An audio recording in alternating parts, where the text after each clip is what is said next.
Another day, another basketball stories na naman ang pagkukwentuhan natin. At ngayon nga ay pag-uusapan natin ang rason bakit hirap ang Detroit Pistons laban sa Orlando Magic at ang balitang swerte na nga pang Los Angeles Lakers sa Game 4 laban sa Houston Rockets. Nabaon na nga pong number 1 seed na Detroit Pistons sa 1-2 sa kanilang first round series laban sa Orlando Magic matapos silang matalo sa kanilang Game 3 sa score na 113-105. At dahil nga po sa pagkatalong muli ng Pistons ay marami na nga po nagtatanong kung ano nga ba talagang nangyayari ngayon sa kanilang team. Bakit nga ba sila dito ng hina sa pagpasok ng playoffs? Ayon nga po sa ilang mga analyst, bagamat man nga po consistent pa rin gumalaw ang kanilang main superstar na si Cade Cunningham ay kinukulang pa rin nga po siya ng katulong sa kanilang opensa.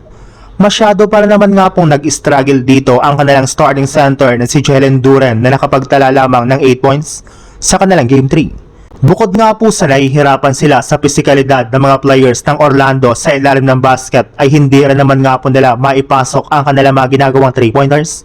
Kaya iyan na nga po ang mismong dahilan bakit dalawang beses na nga pong natalo ang number 1 seed na Pistons sa kanilang seri.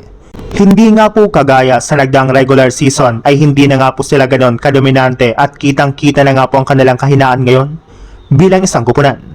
Sa ibang balita naman, matapos nga po na makaangat ng 3-0 ang Lakers kontra sa Rockets, ay may pagkakataon na nga po ang kanilang team na i-close o tapusin ang kanilang serye sa kanilang gaganaping Game 4. Kapag naipanalo nga po nila ito ay maaga nga po silang makakaabante sa second round ng West Playoffs, kung saan malinaw na nga po na makakalaban nila dito ang ating defending champions na OKC Thunder.